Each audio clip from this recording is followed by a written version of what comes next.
Story 1. Sister-in-law thinks I forced my husband to get me pregnant. I'm currently 24 weeks pregnant with our first kid. Before my husband and I got married, we discussed kids and decided probably not, but we'll revisit the idea periodically. My husband was just slightly more keen for children than I was, and even had some names picked out, but wasn't 100% sure if he wanted kids or not. Well, after a year of marriage, I accidentally fell pregnant while on the pill. We picked names, talked about our future, and were all around anxious but not as upset as we thought we'd be. Then, a few days later, I miscarried. It broke us, and we were really not expecting the grief loss and absolute devastation of losing a child that we didn't think we even wanted to begin with. We called my husband's sister and told her and a few other family members, and mentioned how this has changed our view of kids and that now we actually want kids at some point. All our friends and family were so excited about us potentially having kids. Husband and I discussed it for 6 months and decided to start trying. The original plan was to start trying in January this year, but one day in October, my husband just said to me, "Why are we waiting? Let's try now." Of course, we fell pregnant the first month. We called my sister-in-law to tell her, and her response was, "Oh, congrats, I guess." And then, "You really should warn me before dumping that kind of news on someone." For context, my sister-in-law hates children, has never wanted them, and thinks having children is stupid. Since finding out that I'm pregnant, she's asked my husband multiple times, "You don't really want kids, do you?" Of course, he always says yes. Yesterday, while I was still asleep, she contacted my husband asking to speak to him privately over the phone without me. Husband agreed, and she called him sister-in-law. Started the conversation by saying something like, "I didn't say anything to you with your former abusive relationship, and I regret it. So this time, I'm going to say something." She then went on to talk about how 2 years ago we seemed sensible and didn't want children, and now we do, and she's concerned my husband didn't want this and isn't prepared for this. She then said we would be bad parents, insinuating that we would mess up our kids, not socialize them, or take them out anywhere. My husband and I have a terrific relationship. We love and respect each other deeply, and we love spending time together. However, apparently the fact that we share our hobbies is a red flag to her, because obviously that means I'm controlling my husband. Meanwhile, my sister-in-law screams abuse at her husband, but I'm the red flag. I'm just so hurt by this. I've always been kind to my sister-in-law. She's stayed at our house several times over the last year, and I even made her this big gift basket of snacks, toiletries, and other things that she might need or want while staying here with us. I thought I'd been welcoming and kind, but all she thinks of me is that I'm a manipulative, controlling batch. To my husband, I don't know what gave her that impression, and I don't know how to fix it either. I'm so hurt and so confused. She's coming for another visit next month, and I have to just pretend everything is fine and pretend she's not trying to undermine my marriage. Does anyone have any advice? I feel like if I bring this up with her, it's going to just confirm her suspicions of me being controlling. I'm already so emotional due to the pregnancy, and I just don't know what to do. My husband told her over the phone that we have a wonderful relationship, that I've never tried to control him, and that he's very excited about having a kid. But he's also said this many times before when she's brought up her concerns, and it doesn't seem to make any difference. She thinks I'm just forcing him to say these things, and nothing can convince her otherwise. Sorry, this is such a long post. I just don't know what to do. I think I need an outside perspective on this. My husband is really offended by her, but she's the only family he has left. Story 2. My 31, female husband, 32, male, admitted to trying to get me pregnant, and I'm broken. Sorry if this is disjointed. Throwaway because my brother-in-law follows my mane. This morning he admitted that he has been trying to get me pregnant because I am getting older, and he doesn't want me to regret my choice. Like those other women, my BFS near exact phrasing, I have always been clear about my boundaries. No carrying pregnancy terrifies me, and I've always wanted to adopt anyway. I was considering fostering before I even met my boyfriend 4 years ago. I have been trying to get a partial hysterectomy for a couple years, but my doctors have been giving me the ring. I also, admittedly, second-guessed myself when I found out the majority of my family on both sides have had anesthesia awareness, and 2 have been in therapy for PTSD from it. So I have hesitated this past year and might decide against it. We were married in October. This only came up because I have been feeling sick. I thought I had the flu and have only just been feeling better recently, and I told him I was going out to my friend's bachelorette party. He asked if I was going to be the DD and got mad when I said no. He said I shouldn't be drinking when I'm sick. I told him I was fine. I was with him because he was being what I thought was silly until he dropped the fuck bomb. What if you're pregnant? I can't take birth control for hormonal reasons, BTW. Only the copper IUD, which I got put in and removed the same day in the ER because it had shifted already and was causing me intense pain. I asked him why he thought that if a condom had broken. I was racking my brain, and then he just started to cry and told me we didn't have the money for adoption and that he hadn't been using a condom the last few times we'd had sex. He is still crying. I am sitting on the toilet. I don't know what to say. He told me everything he's read is that women regret not having children. I think he genuinely believes he was doing me a service, but I'm not sure because he's also crying. It honestly sounds like he is having a breakdown. How do I navigate this? Is this something that can be navigated? I literally thought this man was the love of my life. I just told my sister how stupidly happy we were yesterday. Edit, I am at my friend's house and can't sleep. She had tests at her place. It was positive. I just feel so sick. I've thrown up 3 times in front of the stress. I feel disgusted. I don't know if I'll update again. I don't know how far along I am. I need to make an appointment. I also don't know where he is. He took our car. Edit, I'm tired of reading about people asking how I didn't feel the difference between a condom and no condom. I don't know. I don't have an answer. I trusted him. I didn't notice. I'm sorry if that disappoints you or that you have experienced it differently. I didn't notice. I think I'm done here for a while. Thank you to everyone else who has helped me through this, but these people are making me feel like it's my fault, and I just can't deal with that right now. Story 3, am I the asshole for yelling at my pregnant sister-in-law and telling my husband to choose me or her? See, I know the title sounds wrong, but please hear me out. I'm currently typing this all up while my husband's entire family is sitting downstairs. So I, 29, female, have been married to my husband for 8 years. About 2 months ago, I had my 3rd miscarriage, 31 weeks. I won't be talking about it because it makes me feel so depressed, but you'll need to remember this. About 4 months ago, my sister-in-law, 20, came crying at our doorstep telling us she's pregnant, and her boyfriend didn't want anything to do with the pregnancy and had nowhere to go. My husband and I openly took her in, welcomed her into our home with open arms. For the first few weeks, it was really hard for her. Understandably, I sat with her for hours, holding her when she cried, binging our favorite TV shows, eating so much ice cream, we quite literally fell into a coma. It was really bonding for us, so I thought. Here's where it starts going downhill. I take pride in my neat, clean home. My sister-in-law, on the other hand, did not. She would leave her clothes all around the house, leave her dirty dishes wherever, even went as far, and left her S3X toys on our living room table. I tried to talk to her directly before I talked to my husband. She immediately started crying and told me I should try to be cleaner. I hugged her, told her it was okay, but this is a clear boundary for me. She told me it wouldn't happen again, but it only got worse. She told me I was expected to do her laundry dishes and clean her room daily because she's pregnant. Well, I do understand how hard it is being pregnant. I just couldn't allow myself to feel like a maid in my own home. Disclaimer. I bought this house, not my husband. It was all me. Not to mention my recent loss of my child. So I told my husband, but what he told me shocked me. His exact words were, "Honey, she's going through a lot right now. We really should be helping her out. Plus, it might make you feel better to take care of someone who's pregnant." I was pissed, to say the least. Make me feel better. She's going through a lot. Do we need to help her? Letting her stay with us wasn't enough. While I don't want to invalidate her pain, my husband and I were also going through our own problems. Anyways, we moved on. I did my best to maintain work and the household chores. My husband works 7 a.m. to 7 p.m., so he isn't around to help much. I work full-time from home, so it's been super stressful. When I even try to ask for help from my sister-in-law, she always makes excuses, even if she's just watching TV. The one thing that pushed me over the edge was I went out to buy my one food that I have actually enjoyed eating after my miscarriage. I wrote my name on it and directly asked my sister-in-law to not eat it. Well, I went to go to my fridge to get it, and you'll never guess. She freaking ate it. Now you may think it's just food. I buy all the groceries, basically pay all the bills. I don't mind people having some of my food, but the one thing I ask, to not be touched, gets touched. I told my husband, and of course he rubbed it into my face, that she's pregnant. I need to be less selfish, and life is about sacrifices. I was so upset. I told him I felt like he and her were the horrible roommates people talk about on Reddit. He didn't take that well, lol, which leads us to my title. My sister-in-law planned a random baby shower party thing at my house. I personally didn't know if I could even be home when this was happening. I felt so hurt that she wouldn't talk to me, knowing everything that has happened, and that she would just invite random strangers into another person's home before asking. My husband urged me to go, told him it would permanently affect mine and her relationship. So I told him I'd go. About halfway through the party, my husband and sister-in-law announced that they wanted to show the nursery to everyone. I was confused. Nursery? She was staying that long. What room did she turn into a nursery? They told everyone to head upstairs. That's when it hit me. They were talking about my nursery for my baby. I had just lost. A wave of emotions hit me when I saw everyone in my baby's nursery telling her what a good job they did, setting it up, my setup for my baby that my body failed to give me. I just lost it. I started sobbing. Then that sadness turned into pure rage. I started yelling at my sister-in-law, telling her she's the foulest human for putting me through everything she has for the last few months, making me feel like I was a maid or an object for her convenience. Through choked up tears, I turned to my husband whose jaw was on the floor. I turned my head to see his entire family just staring at me. I lost it again.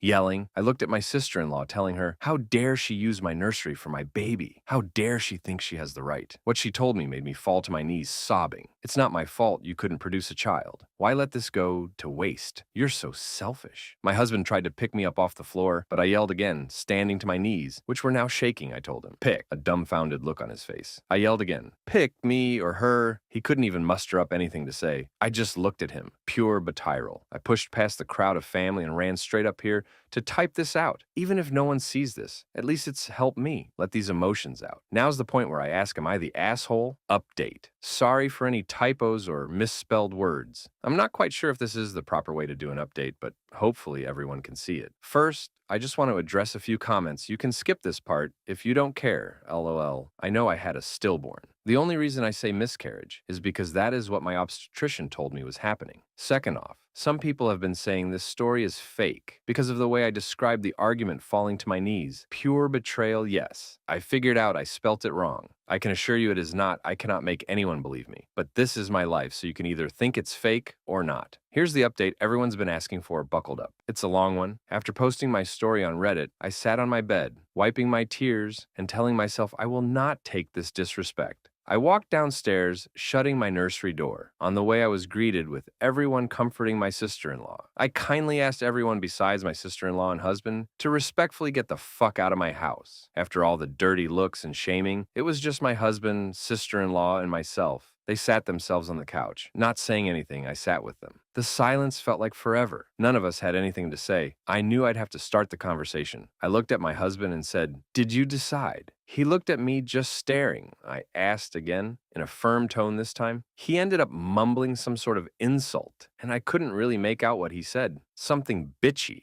I stood up and told them both to get out. Then they wanted to talk, telling me this is all a misunderstanding. They're sorry, blah, blah. I grabbed a backpack from my shoe closet and told them to pack their shit. My sister-in-law told me I couldn't just make her leave, and I was a horrible person. I laughed in her face and told her, this is my house, and I can do whatever I want. My husband stood next to me and told her it was only for a little while. I turned to him and said, "Oh, you too, get out." He got all mad and told me we were a married couple and that this isn't how marriage works. I told him, no, it is not. Marriage is where two people support each other and not treat their wife like shit. They both ended up leaving after many insults towards me. Oh, but wait, it's not over. This morning, as I was getting ready for a Zoom meeting with a few other coworkers, when my husband showed up, I let him in, telling him to get whatever he needed and to go because I had to work. He started apologizing and telling me he wants to make it right. I told him I just need time away from him. Then he threw in my face, "Well, it's not my fault. You lost our children. Maybe this would have never happened. My sister was right. You are selfish." I have never ever made my husband feel like he cannot grieve with me over this, never made him feel less than because of his pain. I turned around and slapped him in the face. I never condone violence, and I'm very upset I would ever do that to another human. But I just couldn't deal with this. He took a step back and then threw all of my makeup on the floor, which I get. But then he started breaking all of my decor in my bathroom. I yelled at him to stop and that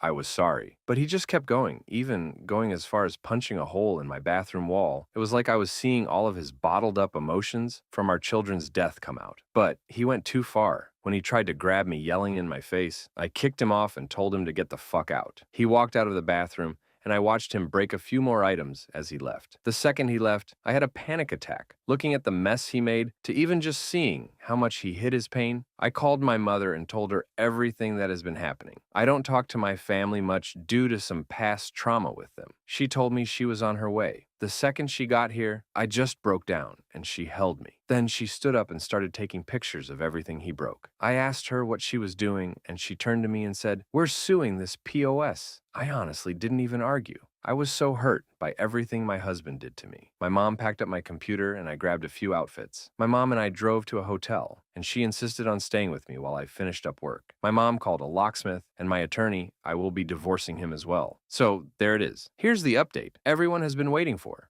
I feel guilty for just giving up on my husband and 8 years of our marriage. But it's time for a divorce. I can't live like this, and neither can my husband. I wish I could say we moved on, forgave each other, and I got to see my sister-in-law have her baby. But that's not reality. If anything else happens, I will let you all know. Thank you, guys, for the support and help with this situation.